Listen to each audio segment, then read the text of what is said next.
Hello everybody and welcome back to my channel. I hope everyone is doing well and staying safe in this pandemic. So the last time we did this lesson on 21 reasons why English is so hard to learn, I did half of them. Now I was asking for comments and I really didn't have any comments on whether I should do the other half or not, but I decided to do it anyway. Okay, so before we get into this video, there's a few things I need to talk about. The first thing is from one of the comments from one of my old, actually, linguistics professors that corrected me on one of my videos, and I'd like to correct myself because we all make mistakes. So on the video, the languages that English comes from, I put Latin. No, that is wrong. British came from Anglo-Saxon. So I had that one incorrect. Now, other languages like Italian and French and Spanish, those come from Latin. However, British comes from Anglo-Saxon, and we get some of our English from British. So I just wanted to make that correction. Okay, so before we continue with the lesson, please give me a big thumbs up. Smash that button. Subscribe, this way you could see all the videos that I'm coming out. I will try to do a video every day if I can. I have more than one channel, so I will try to put links to my other channels so you can see that. My partner does NLP, so you can also watch NLP if you're interested. But I'm not sure if you're interested or not. Okay, so let's get started with today's lesson. So 21 reasons why English is so hard to learn. Okay, so last time we had done, I think we did up to 11, but I'm going to start at 11, this way I'll rehash it, and then go up to the last one. So, the insurance was invalid for the invalid. Okay, why is this coming up? Okay. Now, as I explained the other day, refresh your memory, that's why I'm doing this one that I did the other day. There's a difference in pronunciation between nouns and verbs and adjectives and adverbs.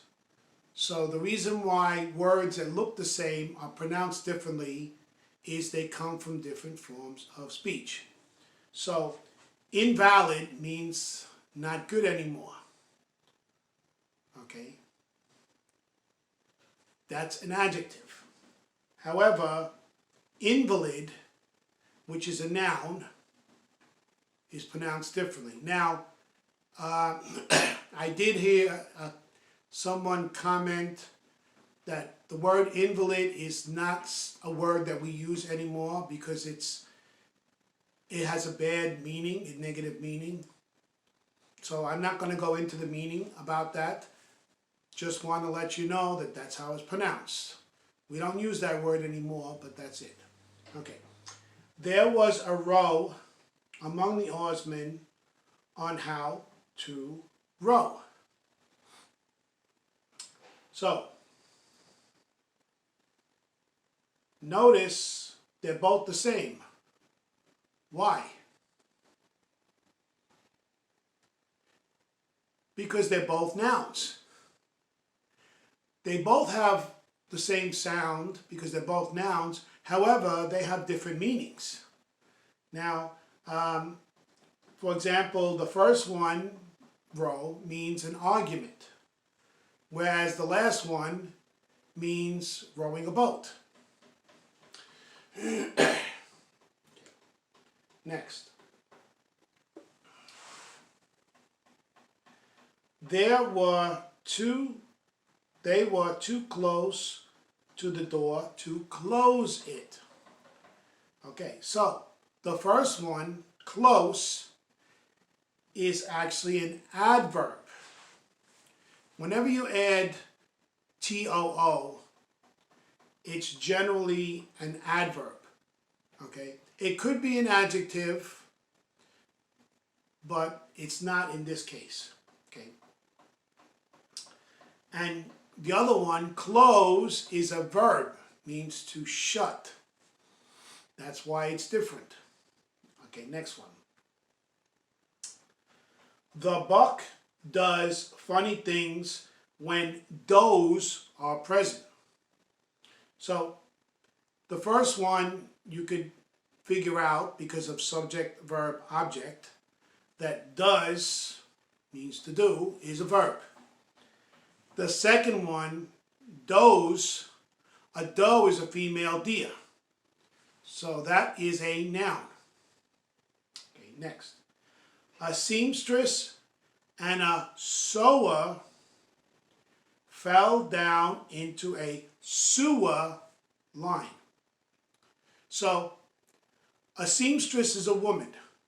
A sewer is man or woman. They basically have the same meaning. Okay. But the next one is sewer, which is an adjective line. The sewer is where water goes down from the street. Okay. Next, to help with planting, the farmer taught his sow to sow.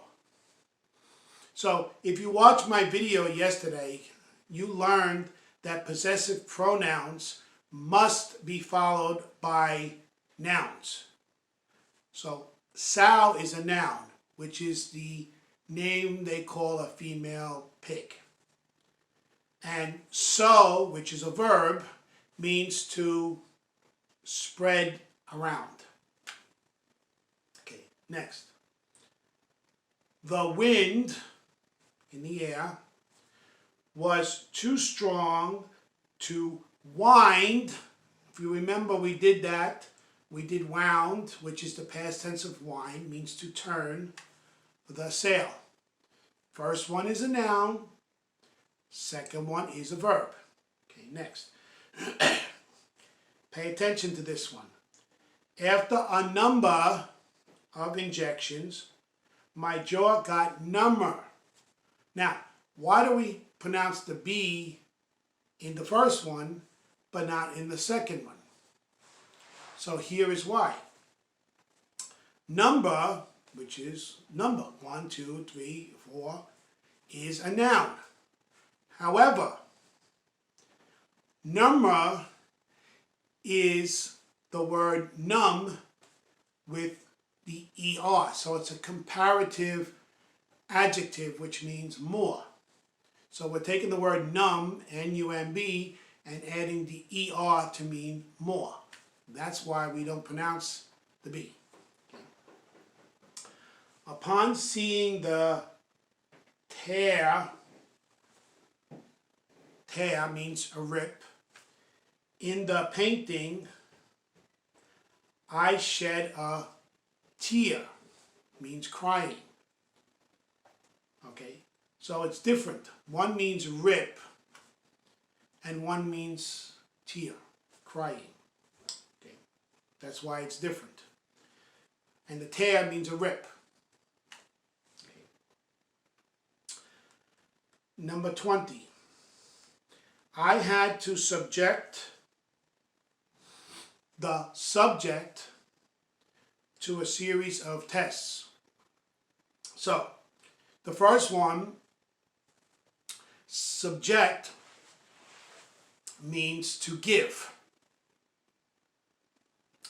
The second one, subject, means a person. Okay? There can be another meaning for subject, meaning math, stuff like that. This one means an actual person. Okay. Now, the last one.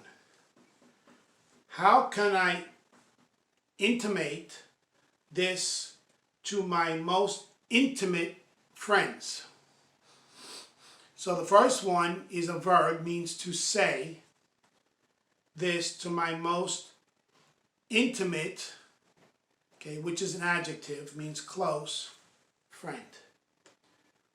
So, I hope that everyone liked the video, and I hope that everyone did not get stressed out by the video, by the words, because I know many people get a headache from this lesson. Trust me, I've done it many times, because they cannot understand. That's why I explained to them about subject, verb, and object. That's why I always focus on those, because it helps people to analyze this way of doing things. Okay? As I said before, this guy looks like one of my previous students who right now doesn't have hair, but when I met him, he had hair. So a big shout out goes to my friend Wael Ahmed. You know, that's why you have no hair, because you were studying English. Okay. So, I thank you. Again, please give me a like. Please subscribe. You know, I would like to get at least 100 subscribers by next week, which is my birthday, which is my goal. And I hope that you will help me to reach that goal. Okay? Please continue to comment so that I may do something that you like, or so I can do something differently. You know, I will be coming out with different videos, you know, on different topics. This is why I have 3 channels. Okay? This channel for ESL, another channel for NLP, and I started another channel where we can do a variety of things. So I thank you, and I hope to see you again soon.